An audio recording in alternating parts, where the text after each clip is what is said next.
London. I'm Matt Brown, and you're listening to the Matt Brown Podcast. It's the show about all things local and maybe some other stuff too. We're trying something a little different today because today it's your turn, and I'll tell you all about it right after this. Winter's here. It's time to discover the Bicycle Cafe. Cozy up with our daily soup and sandwich, or unwind with an evening latte and Dutch comfort food. London Bicycle Cafe at the Forks of the Thames. See you soon. So, back in December, London's current mayor, along with other big city mayors from across the province, called on Doug Ford's government to declare a state of emergency to address the homelessness crisis. While at the same time, London City Council purchased 60 tiny homes that could be seen as representing one of the main thrusts of the city's winter response. Crews have started to assemble these tiny homes on a site near the 401. The city has also hired a private sector company to operate the site. The mayor is committed to having them operational early in 2026. And meanwhile, winter came a little early this year. People are living rough, and we're experiencing snowstorms and cold snaps on a regular basis. At the time this episode was aired on January 5th, 2026, the tiny homes were still not ready to go. So people are wondering, when is that going to happen? When is the city going to start moving folks off of the street and into these homes? And with all of this going on, I decided to run an encore episode that featured Chris Moss, the executive director of London Cares. She joined us several months ago to share information about London's housing and homelessness crisis and how the organization that she leads works with other community partners to address London's homelessness crisis. When the encore episode was published, I asked that listeners write in and outline what they thought the city should be doing next to address this crisis. And many of you did. So that's what we have for you today, your responses to that question. Right now, I'm going to share their ideas with you because today it's your turn. So let's go. Okay, first up, Ingrid Barnes wrote in, and here's her letter. We need action now. This is not a new problem. Open up the old Costco store by the 401. Fill it with cots, section off areas. There's a full kitchen to feed people too. There's a fenced-in safe area if they choose to smoke. Have racks available with clothing of all kinds, outdoor and indoor. And hey, how about some big screen TVs too? Have an area where people can access resources they need, social work, employment benefits, etc. Now, hire some unemployed people and train them to act as security. Hire lots of them so that a drama-free environment is maintained where people are helped with dignity and care. There's all sorts of money going down the drain and very, very few people being helped. We need action now.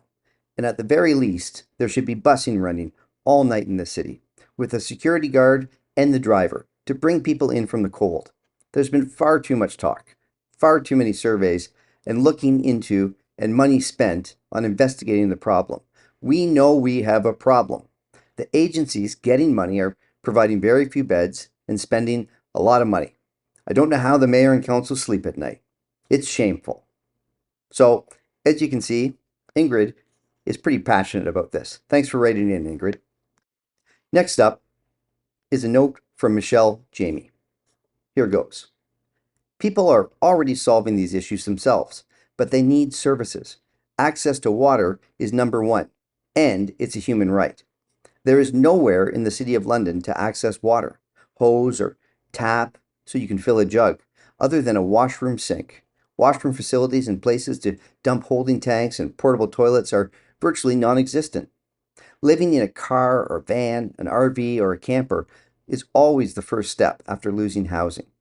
It's also very easy to stay warm and comfortable while still maintaining employment. Made extremely difficult by city bylaws prohibiting the use of these vehicles and the lack of services. Next is on the street. People can come back easily from car living, but if they lose that mobility and safety, it's even harder to find housing and maintain employment. Public access to showers are all outside of the city limits and transit. There is often a secondary step between housed and homelessness called houseless. Well, thanks for writing in. I take it that you think council's next step should be to loosen the bylaws around where you can park a camper or RV. The next note that I received is from Abe Udshorn, someone many of you might know as a longtime advocate for housing and homelessness.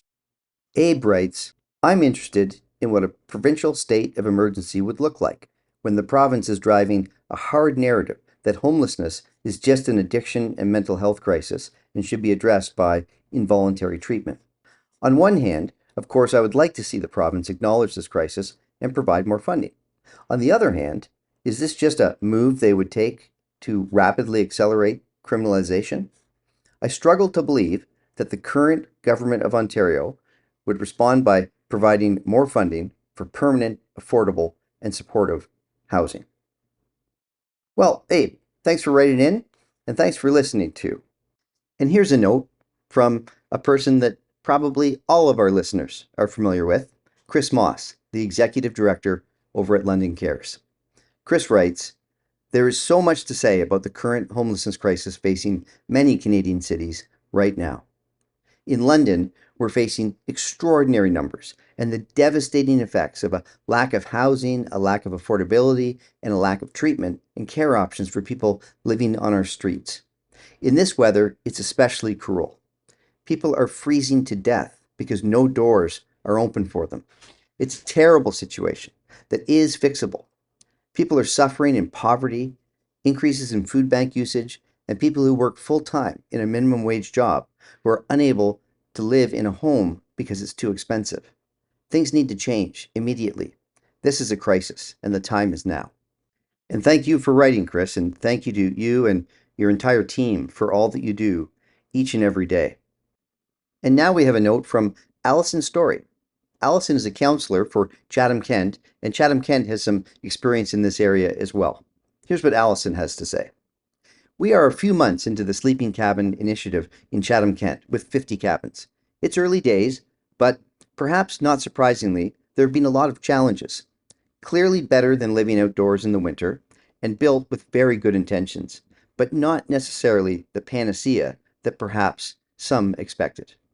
Thanks again for writing, Allison. And I think that here in London, we'll be watching very closely what's happening with the 60 tiny homes out at the 401 that we all hope will be opening as soon as possible. We'll have to stay tuned on that one. Okay, and now we have some messaging from Lorraine Gosso.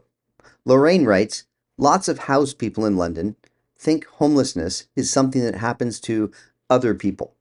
But for plenty of renters here, it's one breakup, one rent hike, one job loss, or one health crisis between I'm fine and I don't know where I'm going to sleep next month. Those with disabilities are most vulnerable if they are lucky to get ODSP, which is only about $1,100 a month. Once on the street, they might get a street allowance, which equals about $400 a month. Good luck to them. Homelessness does not always equate to drug use or lifestyle, although addiction is a complex condition that affects brain function and behavior. Most of the issues is very high rent and little to no affordable housing available. By the time someone is in a tent or shelter line, they've already gone through the couches, the favors, the cheap motels, and their car. If you've got a stable place to live in London right now, cherish it. It could all be gone in a blink of an eye. May the new year and election in 2026 bring much needed change to City Council, starting with our current mayor and deputy mayor. Well, Michelle has got a lot to say there, and she is right that we are in an election year, and there's sure to be lots of discussion about this crisis during that period of time. And here's a note from Megan Deputer and her 8-year-old daughter. Today I received a request from a neighbor. She was collecting food for a friend who was homeless but had gained some temporary shelter. He had not eaten for 3 days and was very weak due to cancer and sleeping rough during the patch of terrible weather we just had. The freezing rain had frozen his shoes to his feet. Neighbors gathered food, but we know it won't be long until the temporary shelter closes and he's back on the streets again. These stories aren't unique. They're everyday experiences of over 2,000 Londoners. A fact I learned from your recent podcast titled Housing is Healthcare. What was clear to me in this podcast is that it's not just a citywide problem, but a provincial issue that needs to be treated as such. With 80,000 people homeless in Ontario, no addiction treatment in London, not even any medical detox in London, and no new provincial dollars coming in, how is a city supposed to fix this? Even if we have brilliant ideas, there are $0 for staffing and new programs. We need provincial investments in sustainable and affordable housing and addiction treatment. This pilot project, House of Hope, that Chris Moss, the executive director of London Cares, described on your podcast, has shown outstanding efficacy, not only keeping people safe and housed, but slashing emergency room visits and jail time. But how can we scale up this pilot project that serves 56 people to the current need of 2,000? We need to be able to expand this project in a significant way. My 8-year-old and I just saw a person buried in snow during the recent squall, with nothing but a blanket for shelter. It's very sad to explain to your child why so many people in our city have no home and no temporary shelter to seek refuge in. Our city's shelters serve just 20% of the homeless population. There are simply no good answers. My daughter overheard me recommending my family write letters to the city, so she wrote one too. She was surprised when I explained that warming stations close in the evenings when people need them the most. Her idea is to keep warming stations open 24/7, pointing out that some drugstores are 24/7, so why can't the warming stations be too? I would like to know what the city is doing to put pressure on the province to invest in supportive housing and addiction treatment. Small-scale responses, like the 60 tiny homes, aren't enough. We need provincial dollars to tackle the root of this problem and treat it sustainably.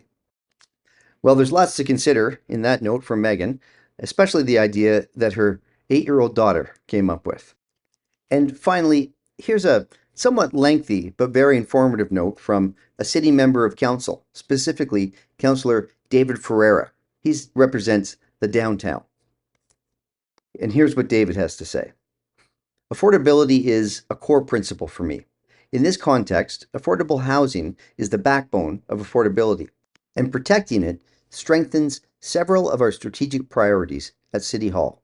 Preventing people from losing their homes, stopping homelessness before it starts, should be our first approach, not our last reaction. There are many ways someone can become homeless. The gaps in our society have widened quickly in recent years, and many of the causes, especially around mental health and addiction, sit outside of municipal control. But what I've seen on the ground is clear. Once someone loses housing, everything becomes harder. Mental health declines, addictions increase, and people start searching for ways to cope and feel safe. My demevictions motion was both about homelessness prevention and affordable housing protection. Now, I should stop right there and explain to everyone that demeviction is a term used for evicting residents from a rental property because the building is going to be demolished. You might recognize a similar term, renovictions, which describes the practice of evicting tenants because renovations are going to occur. The City of London has a bylaw that addresses renovictions, and David was asking for a similar bylaw to be developed to address demevictions. The motion was considered by council back in December, and it failed. Okay, back to David's letter. He goes on to say, our renovictions bylaw, while helpful, does not cover demolitions and does not include relocation or replacement requirements. Other municipalities have those protections, which makes their framework stronger than ours. My goal with greater protections against demevictions was to stop the fraudulent use of N13 notices to push tenants out. It was about closing a large loophole in provincial legislation and keeping housing people can actually afford. During the height of the pandemic, interest rates fell to a historic low, while equity markets became volatile and unpredictable. With borrowing suddenly cheap and markets unstable, investors shifted capital into rental housing. Money that would normally flow into equities began moving into rental and investment properties instead. With that cheap capital chasing assets, ownership in the rental market changed quickly. Prices surged, long-time owners sold, and a wave of new landlords entered the market. Many focused almost entirely on extracting profit from rental yields. Investment itself, that's not the problem. The rental market needs investment to function. The problem was the shift in mindset. Housing increasingly came to be viewed primarily as an asset to maximize profits. and completely away from the homes people live in. The balance that once existed has become lost, and decisions began to tilt towards profitability only. This isn't every landlord, but it's a growing share and enough to change the tide. I'm a landlord myself, and while I don't operate this way, I understand the model and I criticize it because it risks hollowing out the rental system, pushing more people towards homelessness, and ultimately increasing costs for everyone through taxation. These investors didn't just bring capital, they brought profit maximization logic into every decision. As rents rose, the temptation to reset older units to current market prices intensified. Long-standing tenants in rent-controlled units, what I would call true affordable housing, were suddenly treated as barriers to profitability. Some investment-driven landlords began looking for ways around rent control to clear out these tenants. Then, conditions flipped. Interest rates rose, mortgages renewed at a much higher cost, property values softened, and resale demand slowed. Even landlords who never intended to evict faced pressure to push rents upward simply to cover their costs. Under rent control, largest increases occur on turnover, so the easiest route became clear: remove long-term tenants and re-rent at today's prices. That pressure showed up in real ways like questionable N5s and N7s, more requests for N10s, pressure tactics for signed N11s, and fraudulent N12s and N13s. Lack of proper maintenance, harassment, wearing down, renovictions, and demevictions of tenants became tools. Not because tenants had done anything wrong, but because their rent no longer fit a financial model created in an unsustainable economic times. With rising interest rates, higher taxes, and increasing carrying costs layered on top of this, tenants found themselves in the middle of a perfect storm. More evictions, more displacements, and the quiet disappearance of truly affordable housing. We have lost more affordable units than we are building, and most of that loss never shows up in an official report. It happens quietly, tenant by tenant, building by building, smaller rentals, pressured move-outs, cash for key deals, and relocations into far more expensive units go largely untracked. Meanwhile, most new housing enters the market at significantly higher price points, replacing lower cost homes with higher cost ones. What we can do as a city is recognize that provincial housing targets may contribute to this when translated into council decisions. The province has set a target of building 1.5 million homes by 2031, and London's pledge share is 47,000 units. I worry that these targets are being pursued so aggressively that people are losing their existing homes in order to build new ones on the very site where they once lived. Approvals driven by targets have already displaced residents in this regard on multiple occasions.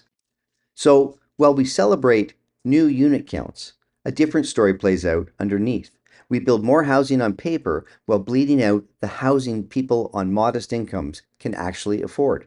The net effect is that we can increase total units while still reducing the amount of housing people can realistically live in. And when people lose housing they can afford, we see an increased reliance on shelters, encampments, and everything that follows. This connects directly to our intensification decisions. We have seen a major push for growth, density, and unit production.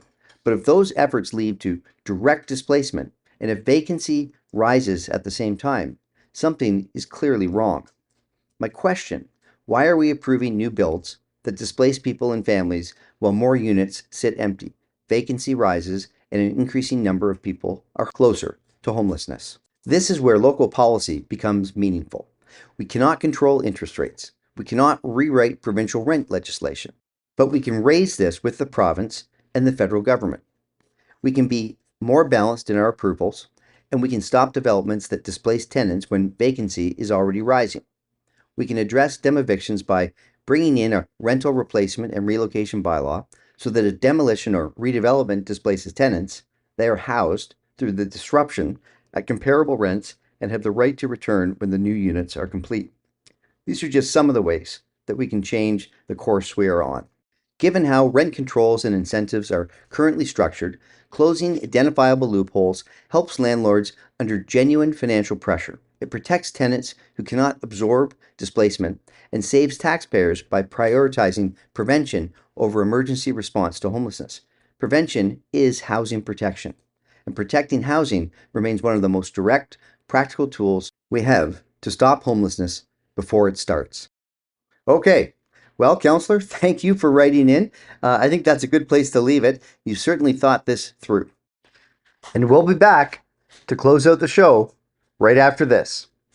Winter's here. It's time to discover the Bicycle Cafe. Cozy up with our daily soup and sandwich, or unwind with an evening latte and Dutch comfort food. London Bicycle Cafe at the Forks of the Thames. See you soon. And that's the show. I hope you liked it, and I hope you know a little bit more about the homelessness crisis we are experiencing than you did a half an hour ago. Thanks to everyone who wrote in to share their ideas. It was interesting for me, and hopefully for you too. It was interesting to consider the various perspectives, both micro and macro, that listeners shared with us today. I've often said that this show was for you, and I have to say that I could really feel that as I was putting this episode together. Please let me know what you think. Send a note to themattbrownpodcast@gmail.com. If many of you liked it, we can do more of these in the weeks and months to come. And with that, you've been listening to the Matt Brown Podcast. Thanks for that. Happy New Year. Bye for now, and talk to you again soon. London.